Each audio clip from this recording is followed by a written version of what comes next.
পৃথিবীতে এত শয়তান বেড়ে গেছে যে কিছু মানুষ অসহায় হয়ে গেছে। অসহায় তো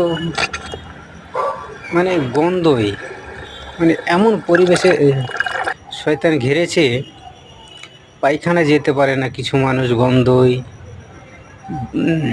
তারপরে মসজিদে যেতে পারে না কিছু মানুষ গন্ধই, রাস্তাঘাটে এখানে ওখানে এত নেশায় পরিণত হয়ে এত তাদের ভেতর থেকে দুর্গন্ধ বেরোয় যে সেখানে কিছু মানুষের চলা খুব কঠিন হয়ে গেছে, খুব দায়ী হয়ে গেছে।